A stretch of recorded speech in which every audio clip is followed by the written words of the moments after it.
A asma é uma, vamos falar assim, uma doença recorrente. Ela tem um componente genético, quer dizer, quando os pais têm, os filhos têm maior chance de ter, e tem também o componente ambiental. Então você tem uma mistura dos dois. Entendo. E ela se caracteriza pelos sintomas de falta de ar, sibilos, quer dizer, chieira no peito, né? Isso. Tosse. Sim. Eu falo porque eu já tive asma quando criança. Então, são esses sintomas que a pessoa deve reconhecer. Nem todo mundo que chia tem asma, mas a asma ela está presente, a chieira está presente nos sintomas da asma, né? Agora, quais são os principais fatores de risco para a asma, doutor Guilherme? Então, como nós já falamos, o fator de risco genético, né? E associado com o ambiente, com poluentes domiciliares, né? Principalmente você teria o mofo, a poeira, né? Nos ambientes que você não teria muito cuidado. A fumaça do cigarro é uma coisa em casa, principalmente para as crianças, quando os pais fumam. É uma coisa, é um fator que acomete as vias respiratórias das crianças, é um fato bem confirmado. E, no momento, as infecções respiratórias. Uma simples virose, que pode passar assim de uma maneira tranquila para a maioria das pessoas, numa pessoa asmática pode causar sintomas graves. Existe a asma e existe a crise. Tem pessoas que entram em crise de asma. A asma ela tem níveis, doutor? Tem, e é muito importante saber disso. Explica pra gente então, por favor. Então, vamos dizer que a asma leve, que seria que tem sintomas esporádicos, seria em torno de 60% da população. E é muito grave, que os sintomas não passam, ou só passam de vez em quando com a medicação máxima, seria em torno de 5%, seria menor. Certo. Tanto os leves quanto os graves, em certas situações, podem ter piora repentina dos sintomas, que a gente chama de crise asmática. E a crise asmática é perigosa para qualquer um, independente se a pessoa tem asma leve ou grave.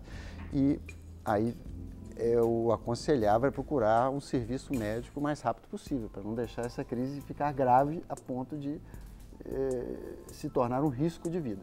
Entendi. Agora, doutor Guilherme, a asma, ela tem cura?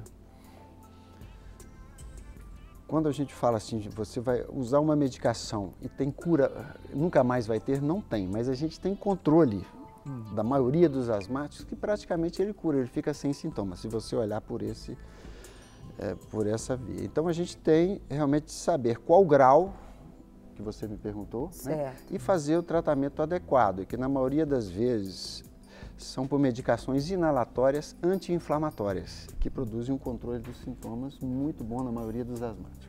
As bombinhas? As bombinhas, ou a gente tem inaladores também diferentes, de pó, né? Não só aquelas bombinhas. A gente tem uma diversidade grande que a pessoa tem que saber usar aquilo direitinho, né? Para a medicação ter efeito. Pode levar a óbito, quando o senhor comentou, quando eu perguntei para o senhor dos níveis, pode ter níveis muito graves. A asma pode levar a óbito? Isso acontece com constância, doutor? Não deveria, né? Mas a asma, ela leva de 7 a 8 mortes por dia no Brasil. Olha, é muito... Né?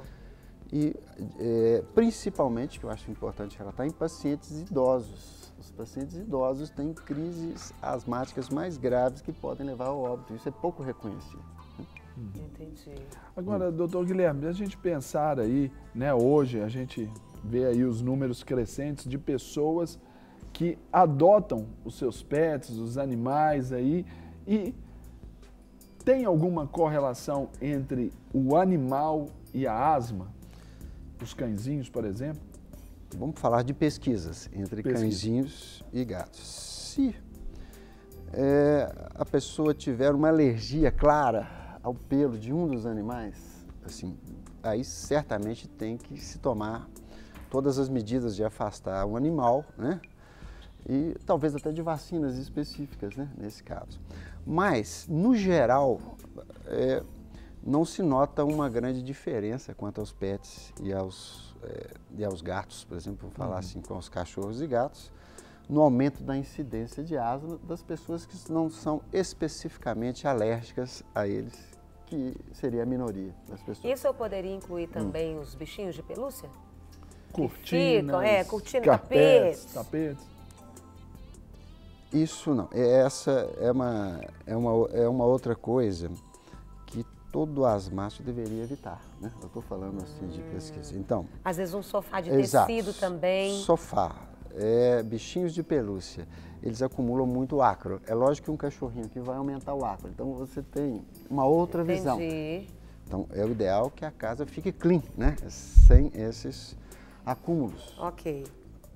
O que eu falei foi uma pesquisa, quando você tem pesquisa sobre animais, assim, se confunde um pouco, quer dizer, é uma área ainda de dúvida na literatura, o que seria o melhor realmente. Então, o senhor comentou, então explica mais o que a pessoa que tem asma, ela não deve ter em casa. O senhor comentou aqui, falou sobre o carpete, mas o que teria? Bichinhos de pelúcia, de preferência colchões e travesseiros encapados, né?